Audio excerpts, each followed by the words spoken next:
otakku nggak pernah kepikiran aku pengabdian di sana selama 98 hari. Aku pernah daftar ke Raja Ampat, ke Baduy juga aku pernah. Perbatasan langsung dengan negara Philippines. Nyaranin mereka untuk coba sendiri. Terdepan, terluar, terbelakang sama transmigrasi. Cerita di Banda Neira itu seru banget asli. Oh ternyata setiap desa itu belum mandi.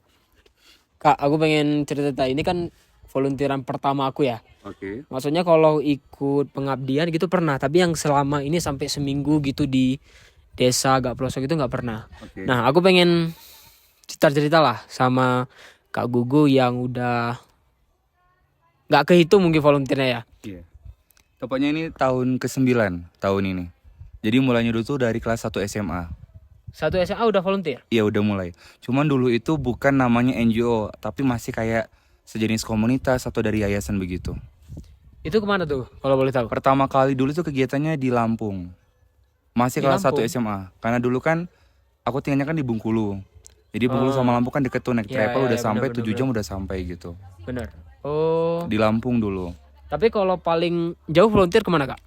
Di Desa Galo-Galo, Pulau Morotai di Maluku Utara. Kalau kita udah sampai di Pulau Halmahera, nyebrang lagi lurus itu Pulau Morotai. Itu Samudra Hindia, perbatasan langsung dengan negara Philippines. Hampir 7 hari naik kapal dari Surabaya. Itu naik Pelni berarti ya? Iya, naik Pelni dulu, kita startnya dari Surabaya, terus sampai ke Makassar, Bau-Bau, Ambon, sampai ke Ternate, nyebrang lagi ke Morotainya, ke Galo-Galonya. Kita dari kapal Pelni, itu dulu naik Sinabung, kita berhenti di Bitung juga di Manado. Habis itu naik kapal feri, setelah kapal feri baru naik kayak perahu nelayan gitu, untuk nyebrang ke pulaunya. Oke. Jadi ada 3 kali ganti. Nah mungkin kalau aku ya, aku kan suka jalan-jalan orangnya, suka jalan-jalan, suka traveling. Iya. Mungkin kalau pengalaman yang sampai 7 hari di kapal dengan pasti bakal bosan, ada bosannya ya. Betul. Tapi bagi aku itu seru dan aku masih mencari itu untuk jalan bisa ke situ gitu loh. Oke. Tapi kalau menurut orang-orang nih, bahkan aku ngupload konten ini volunteeran sekarang baru 2 hari, Iya. itu ada yang bilang kayak ngapain volunteer gitu, mending nyari kerjaan atau beneran traveling gitu. Oke. Kayak mereka belum nyoba tapi udah gimana bilangnya, udah ngasih stigma kalau ngapain volunteer, toh yang buang-buang Buang-buang uang, energi, buang uang, tenaga, waktu semuanya gitu. Kenapa Nah, gitu volunteer tapi ya? after aku ikuti, ini mungkin kalau pengabdian oke lah, pengabdian ke sekian. Tapi kalau untuk volunteer ini pertama, setelah aku ikuti Beda aku konsep aja gitu ya. setelah aku ikuti akhirnya aku dapat nih. Ternyata enak itu di sini. Tapi sebelum aku spill dari sisi aku pengen tahu kenapa akhirnya Kak Gogo ikut volunteer terus bahkan sampai 9 tahun. Oke. Ini udaranya dingin, pertanyaannya juga dingin ya. Oke, karena udaranya dingin, pertanyaannya dingin. Jadi sebenarnya setiap orang tuh beda karakter juga, beda kesempatan juga gitu ya. Tapi yang paling penting karena ketika ketemu orang baru itu bukan hanya relasi yang bertambah, bukan hanya koneksi bertambah, tapi banyak tempat rumah singgah yang akan kita tempatin nantinya. Kalau yang pertama, misalnya nanti Kak Adis gitu kan, datang ke NTT. Aku punya teman di sana. Datang ke Maluku, aku punya teman di sana. Datang ke Bali, aku punya teman di sana. Bahkan karena aku udah bertahun-tahun volunteeran, misalnya teman aku jadi lagi-lagi jalan ke sana gitu. Ku kabarin, nanti mampir ke temanku yang ini gitu ya. Aku udah deket banget sama dia gitu. Itu relasi juga. Terus yang poin kedua juga, kenapa mau volunteeran lagi? Yang pertama tuh memang panggilan hati. Terus yang kedua, kan Indonesia itu kan 17.000 pulau lebih, itu yang terdata. Kalau yang nggak terdata itu lebih dari itu. Nah mungkin yang menjadi challengingnya aku pribadi, aku memang suka dengan daerah-daerah 4T. Terdepan, terluar, terbelakang, sama transmigrasi. Dulu itu 3T. Cuma pembaharuan ada transmigrasi. Nah, zonasi kita tuh kan luas kan. Dari barat, tengah, hingga timur. Itu kan luas banget. Bahkan orang berbondong-bondong pengen jalan-jalan ke luar negeri. Padahal nyatanya di kita sendiri punya banyak lebih dari itu. Dan semakin kita ke pelosok-pelosok daerah, panggilan sama arti kita bersyukur itu beda daripada orang di perkotaan. Oke. Tanya dulu ke Aris, perkotaan sama kepulauan itu berbeda nggak? Beda banget. Beda kan? banget, ya. Terus secara mekanisme, konsep, culture, tempat tinggal mereka juga berbeda. Karena mereka punya misi yang sama dengan orang perkotaan, tapi saling menghargainya tuh berbeda. Kepekaan mereka tuh tinggi sekali. Nah, di setiap tempat alhamdulillah selama 9 tahun aku datangi dan aku singgahi rumah-rumah yang orang baru dan harapan baru semuanya itu ngebentuk aku pengen lagi dan lagi volunteeran. Bahkan maybe kalau misalnya ke depannya sudah menikah ataupun punya anak, kan nggak ada kepikiran kan jadi traveling family atau apa begitu. Itu bisa kita mulai langkahnya dari sana juga. Oke. Berarti kalau untuk gambaran secara luas itu, kalau kita kasih ke orang yang belum pernah volunteer, kita bisa kasih gambaran itu. Oke. Tapi kalau aku pribadi bakal tetap nyaranin mereka untuk coba sendiri. Oke. Oke. Bener banget. Tapi kalau misalnya ketika ada orang nanya gitu ya Kak Aris ya, kenapa aku harus volunteeran gitu? Outputnya apa? Aku jawabnya nggak mau panjang kayak belibet nggak. Aku bilang gini, coba cari volunteeran, mungkin jangan satu pulau ini, tapi pulau yang mana belum pernah kau datangin. Kau ikut dulu kegiatan di sana. Kalau kau nemuin namanya, jadi gini, bahasa psikologi itu ada namanya meaning in life. Atau hidup baru, makna hidup kita gitu. Jadi kita bakalan ketemu orang baru, keluarga baru, zonasi baru, budaya baru. Ketika dia udah menemukan titik itu, ketika dia balik lagi, dia nanya ke aku gitu kan. Oh ternyata ini ya gue jawabannya gitu. Jadi kita nggak perlu ngomongin kau harus gini-gini, nggak usah. Dan fun fact-nya, setelah dia ikut yang pertama, dia ikut lagi kedua, ketiga, keempat, dan berikutnya. Oke, makanya aku juga nggak heran sebenarnya kenapa banyak teman-temanku yang alumni, mungkin teman-teman Kak Gogo juga ya, yang alumni volunteeran atau exchange, mereka bikin exchange atau volunteernya sendiri. Betul. Karena mungkin mereka pengen ngajak orang-orang buat ngerasain experience yang mereka rasa gitu kan. Betul. Nah, kalau sejauh ini aku pengen dengerin, tapi sebelumnya sebenarnya Kak Gogo kemarin udah cerita beberapa cerita-cerita lucu tuh, cerita-cerita seru yang akhirnya ngebawa aku untuk aku pengen deh volunteeran ke sana lebih jauh, lebih dalam gitu ya. Mungkin kayak kemarin cerita di Banda Neira itu seru banget asli. Tapi boleh nggak di spill di sini mungkin apa sih gongnya selama 9 tahun volunteer ini mungkin yang paling berkesan, orang dengar juga bakal wow gitu, dan kayaknya nggak bakal keulang lagi mau volunteeran terus gitu. Gongnya banyak banget gitu ya, banyak banget. Bahkan setiap volunteeran pasti ada cerita di balik dari pengalaman tersebut. Entah itu suka, entah itu duka. Banyak sebenarnya gitu kan. Mungkin kalau yang lebih have fun-nya yang baru ya, di tahun kemarin ya. Tahun 2024 ketika aku lulus S1, aku berangkat ke Pare yang ceritain ke Kak Aris gitu ya kan. Itu 4 bulan di Pare, setelah itu aku berangkat ke Banda Neira. Dan mau tau nggak, Banda Neira itu setelah aku buka di lembaran diary aku ketika SD, Banda Neira itu di list pertama aku. Tanpa aku sadari. Karena aku tuh suka tentang belajar rempah-rempah gitu. Tentang pala, tentang cengkeh semuanya. Aku ngikutin dari SD gitu.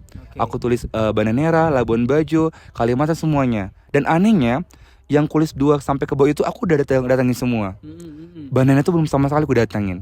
Entah kenapa setelah aku lulus, aku daftar dari salah satu NGO, aku berangkat itu ketika udah last minute mereka mau tutup pendaftaran.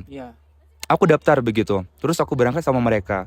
Sampai aku berlayar dari Surabaya ke Makassar, bau-bau ke Ambon ke Banda Neira, dari zonasi barat, tengah ke timur berganti semua. Aku ngerasa kok perjalanan ini sama orang yang baru akan ada gebrakan yang nggak mungkin aku dapetin di pulau itu nanti. Ya udah, hari berlalu aku sampai di Banda Neira. Setelah di sana kegiatannya cuma 15 hari. 15 hari. Dan di otakku nggak pernah kepikiran aku pengabdian di sana selama 98 hari. Waduh. Aku pengabdian selama 98 hari. Dan kenapa nggak sampai 100 hari? Karena di hari ke-99 dari bandara Banda Neira, aku flight ke Bandara Ambon. Aku nginap 1 malam dan tepat hari ke-100 aku flight dari Maluku ke Yogyakarta. Jadi totalnya di sana aku ngabisinnya hampir 3 bulan lebih berada di sana. Tapi tepatnya bukan di Banda Neiranya, tapi nyebrang lagi 2 jam. Ini lagi-lagi pulau terluar. Namanya Desa Rozengen, Pulau Hatta, Banda Neira, Maluku. Yang mana garisnya itu perbatasan langsung dengan perairan Australia. Jadi banyak banget kapal pesiar yang datang. Karena kan Lautan Banda itu kan terkenal dengan lautan terdalam. Nah, banyak burung-burung flamingo itu ke sana, lumba-lumba dan sebagainya. Dan ngebuat aku bisa action lebih lama, panggilan hati aku ngelihat ada namanya ketimpangan atau tidak pemerhatian pada pendidikan. Makanya di sana aku ngajar 4 sekolah ke Aris, ada dari madrasah, SD, PAUD sampai SMP. Hari-hari aku mengajar, liburnya aku ngambil pala sambil ngambil cengkeh. Dan kenapa bisa tinggal selebih lama itu, begitu pertanyaannya. Karena panpeknya aku tinggal di rumah itu namanya Papa Awal sama Mama Ita. Dia itu mereka punya 4 orang anak. 4-nya itu semuanya merantau. Mereka sudah mau 2 tahun hidup sendiri di rumah. Tiba-tiba hadir seorang gogo di kehidupan mereka. Mereka anggap tuh kayak seperti anaknya sendiri begitu. Aku diperlakukan seperti anak sendiri, bahkan dibikinin kamar. Bahkan ketika aku pulang pun dari Pulau Hatta itu, kayak barang-barangku carry semuanya aku tinggalin. Aku pulang hanya bawa baju 2, celana 2, aku balik ke Jogja. Karena kenapa? Aku punya firasat bakalan kembali lagi ke sana, tapi nggak tahu cepat atau lambat nanti untuk berangkat ke sana lagi gitu. Hingga hari ini masih sering komunikasi. Jadi udah kayak orang tua angkat gitu ya? Iya, udah kayak orang tua angkat. Bahkan mereka terus terang ke aku misalnya dalam pengolahan keuangan gimana, tentang rempah-rempah pala. Mereka udah sebegitu percaya dengan aku pribadi begitu. Karena kebetulan 4 anak mereka itu di bawah aku semua. Oh. Jadi kakak iya. gede ya? Dan ketika kumpul begitu, ketemu mereka, aku ngerasa anak paling tua, aku punya 4 orang adik begitu. Seperti itu. Tapi maksudnya nggak bakal expect ya dari awalnya volunteer sampai punya keluarga di sana. Nggak bakalan, Iya. nggak pernah. Nah itu juga. Kak, ini kepanjangan dek ini. Oke, aku juga takut ini. Takut full storage. Terus? Oke. Sampai mana tadi? Oke. Nah, BTW juga aku lagi persiapan sebenarnya mau ke Banda Neira. Okay. Insya Allah tahun depan aku nargetinnya. Ya nanti bareng salah satu NGO Semangat Muda Indonesia yang juga aku udah beberapa kali bareng mereka. Okay. Dan ya aku belajar banyak banget sebenarnya dari yang kemarin aku tanya Banda Neira itu gimana, aku harus ngapain, apa sih tempat yang hidden gem lah istilahnya. Yang orang-orang mungkin umumnya tahu Benteng Belgika, Pulau Bandanya gitu ya kan. Pohon sejuta umat gitu. Nah, akhirnya aku banyak tahu lah di situ. Okay. Terus sebenarnya yang pengen aku tahu nih, kan ada tuh yang bilang, oke, mungkin volunteeran itu seru ya. Mungkin volunteeran itu seru. Tapi apa benefit lain yang benar-benar bisa kasih dampak ke orang? Aku di bayangan aku udah punya jawaban nih. Tapi aku pengen tahu dari yang lebih senior biar teman-teman juga lebih percaya gitu ya. Dari aku mungkin mereka belum percaya gitu ya. Jadi mengenai dampak atau benefit sendiri itu setiap individu itu pasti berbeda. Mungkin karena di psikologi itu ada namanya mindfulness, kesadaran diri kita. Dan itu dampak itu bukan hanya kita mendapatkan sesuatu yang baru saja di sana. Malahan kita mengeluarkan uang, mengeluarkan tenaga, mengeluarkan waktu, mengeluarkan akal dan pikiran kita semuanya terkuras. Tapi ada yang namanya satu hal adalah kepuasan batin dan luar dari dirinya kita. Kalau kita pengabdian mengikuti kata hati kita dan sesuai apa yang kita lakukan. Makanya kalau volunteeran, aku ataupun orang yang pernah aku temuin, aku selalu berpesan dimanapun kita berada, berapa kali pun kita pengabdian, ketemu dengan orang baru ataupun orang lama, please tolong jadi gelas atau cangkir yang kosong. Jangan pernah jadi cangkir atau gelas itu yang penuh. Karena kalau kita semakin penuh, ngerasa kita punya dan tahu segala halnya, kapan kita pengen memberikan ilmu kita ke orang lain? Yang namanya kita hidup kan kita gak bakalan gini terus kan? Ada namanya proses people come and go. Ada namanya proses kita berhenti di sini, pergi sejenak lagi kemudian hari nanti. Nah, dampak yang aku rasakan, aku semakin berilmu. Semakin berilmu, semakin berpengalaman, dan semakin belajar bahwa kita tuh gak harus berekspektasi dengan apa yang kita dapatin di kehidupan kemudian hari nanti. Karena volunteer itu banyak banget kearis yang didapatin. Kalau dia benar-benar volunteeran, paham dengan esensi atau tupoksi dari kegiatan itu sendiri. Ya kan kita kenal karakter orang, dari A sampai Z kita kenal semuanya. Contoh 9 tahun aku pengabdian, itu udah banyak banget aku kenal dengan karakter watak orang, itu udah aku paham banget gitu. Tapi dari sana ngebuat aku kayak ngerasa, oh iya, ini dampaknya itu secara signifikan tuh banyak banget. Itu mungkin secara eksternal atau hal-hal yang umum ya. Tapi kalau secara internal, contoh, ketika ikutan volunteer teman-teman semuanya, itu malah menemukan challenging kehidupan kita yang awalnya kita ngerasa bingung, tiba-tiba dapat jawaban. Contoh misalnya kita lagi bingung nyari pekerjaan, kita bingung mau nyari perkuliahan, Dulu ya, tahun 2023 aku pengabdian di salah satu daerah di NTT. Aku ketemu namanya, aku nggak boleh sebut, adik itu dia perempuan, dia dari Bangka Belitung, dia masih anak SMA, masih anak SMA banget, baru kelas 2 atau mau masuk ke 3. Iya. Terus dia ketemu sama teman aku, dia tuh udah LPDP, dari LPDP tuh udah berkali-kali gitu kan, sama beasiswa yang lain sebagainya. Terus di coaching, di mentoring, ini gimana semuanya, mau tau nggak? Dia bukan hanya keterima di dalam negeri. Sekarang dia keterima di Turki S1-nya. Yang awalnya buat ngomong bahasa Inggris aja dia kesusahan. Tapi di sana di coaching kayak udah volunteer, udah dianggap kayak adik sendiri, diarahin, diarah gimana. Padahal itu dia first time untuk volunteeran. Yang mana dari Bangka Belitung ke daerah NTT itu tuh jauh banget gitu loh Kak Aris. Dan waktu itu pampainya dulu, dia butuh waktu yang lama untuk meyakinkan ke orang tuanya untuk bisa berangkat ke NTT itu. Orang tuanya nggak ngizinin. Tapi dia nekat keras, berusaha keras, bahkan pakai tabungnya sendiri. Kalau dia pengen pengabdian kegiatan baik di sana. Qadarullahnya Tuhan mempertemukan dengan salah satu kakak yang baik banget ke dianya. Itu ngebantu dia sampai hari ini kalau nggak salah udah masuk semester 5 atau 6 di Turki dia. Sampai hari ini. Nah jadi perjalanan sama seseorang kehidupan itu nggak bisa kita tebak gitu. Terkadang awalnya kita hanya pengen melangkah sejenak, itu malah banyak tempat-tempat yang kita dapatin di balik itu. Bahkan ngebuka kesempatan baru. Betul, itu yang ngebuka kesempatan yang baru Kak Aris. Iya, oke. Kalau dari aku ngelihat kenapa akhirnya volunteer ini penting, dan walaupun ini mungkin volunteeran benar-benar volunteer pertama aku bakal ikut lagi. Aku bakal ikut lagi, apakah sesering Kak Gogo, tapi pastinya aku bakal ikut lagi. Kenapa? Karena bagi aku yang paling penting itu, aku volunteer ini aku ngelihat dari kacamata yang berbeda. Betul. Aku mungkin mahasiswa yang hidup di kota yang gak terlalu besar juga, di kota Malang. Aku ngelihat kayak orang sibuk nyari kerja, sibuk nyari karir, sibuk bangun relasi. Betul. Tapi mereka kadang nggak paham gitu loh sama sisi lain. Betul. Kayak di sini aku ngelihat kalau ternyata orang-orang di sini tuh untuk anak-anaknya sekolah cuma sampai SMP. Kenapa? Oh ternyata ada faktor ini, faktor itu. Oh ternyata perekonomian di desa itu gini. Toh nanti juga yang bakal nerusin pemerintahan kita, yang bakal bangun bangsa ini juga kita sendiri. Jadi menurut aku kayak aku, Kak Gogo, kita punya gambaran kota, oke. Betul. Kita juga harus punya gambaran desa. Iya. Karena aku pribadi juga berasal dari Aceh. Iya. Yang hidupnya di desa juga. Betul. Mungkin Kak Gogo juga dari Sumatera, yang lebih paham lah. Nah, gitu ya. Gimana kehidupan di Pulau Jawa juga begitu. Bahkan di tempat kita sekarang itu, jadi kita lagi pengabdian di Desa Ranupani. Titik terakhir untuk menuju pendakian Gunung Mahameru. Iya, Gunung Mahameru. Dan di sini kebetulan di sini dingin banget. Udaranya dingin banget. Ini mungkin berapa ya? 12 kali ya? 12 derajat kali ya? Tadi malam tuh sampai 10 pas 11 derajat tadi malam itu. Makanya. Dan kegiatan itu sebenarnya volunteer tuh banyak banget ngebentuk kita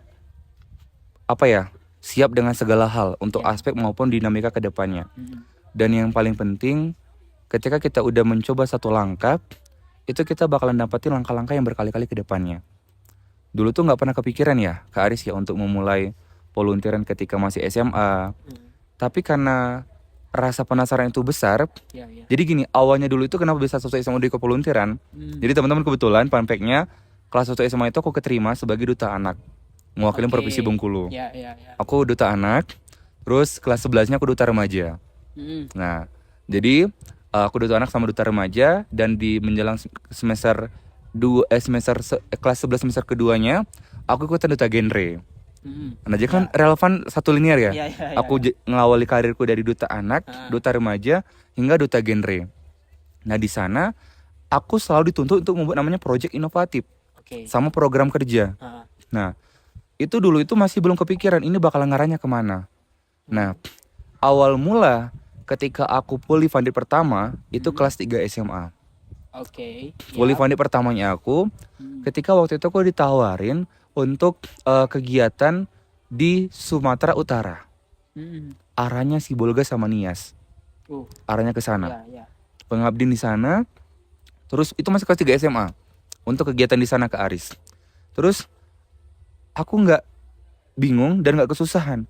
Orang pada ketika bikin program kerja bingung kan. Ternyata proyek inovatif yang sudah aku bikin selama ini bisa aku kolaborasikan dengan NGO tersebut atau yayasan tersebut. Iya.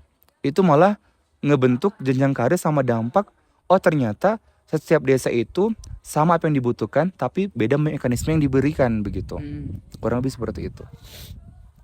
Iya, bener. Aku juga dari dulu ngejar-ngejar volunteer. Aku pernah daftar ke Raja Ampat, ke Baduy juga aku pernah, tapi belum rezeki. Dan akhirnya rezekinya di sini, deket banget. Mungkin cuma 2 jam nyampe ke kos aku. Ya, tapi aku banyak banget dapat pembelajaran baru di sini dari teman-teman, dari Kak Gogo juga. Dan ya ternyata volunteer enggak seperti yang orang belum pernah pikirkan. Betul. Ya, gitu. Dan ya aku bakal menikmati banget volunteeran ini, dan selanjutnya aku bakal terus nyari-nyari volunteer selanjutnya, kegiatan-kegiatan yang Atau bisa kegiatan bareng. iya, Iya. siapa tahu bisa kegiatan Iya. bareng kita. Ini first time pertama kita berkegiatan. Dan kebetulan teman-teman, ini pertemuan pertama kita juga Iya, gitu. iya. Bertemunya malah di Ranupani seperti itu. kita BTW udah Saling follow-an. follow-followan, udah lama ya dari awal udah- tahun mungkin ya. Iya, udah follow-followan. Tapi ya baru ketemunya sekarang Iya, begitu. baru ketemu sekarang, akhirnya sharing-sharing ya. Mm-mm. Dan ternyata plot twistnya sama-sama di Malang. Sama-sama di Malang, Sama-sama tinggalnya di Malang, dan kebetulan kita satu jurusan begitu. Iya, satu jurusan. Kita sama-sama psikologi, tinggal di Malang, dan ternyata deket. Selama ini nggak pernah ketemu. Iya. Bisa jadi habis ini ada kejutan baru mungkin nanti dari kita berdua. Iya, ya semoga aja ada hal-hal bermanfaat dari kita Iya. ya, yang bisa kita sharing. Dan ini salah satu project pertama kita. Betul. Video ini kita Betul pengen banget. ngasih tahu kenapa Mm-mm. harus ikut volunteer. Bahkan teman-teman siswa, mahasiswa, aku pribadi Betul. ngerekom banget gitu ya. Iya. Mm-mm. Dan ya thank you Kak Gogo buat sharing-sharing kali ini. Nanti kita bakal cerita lebih banyak lagi di lain kesempatan. Dan thank you buat volunteer kali ini Kak Gogo. Thank you.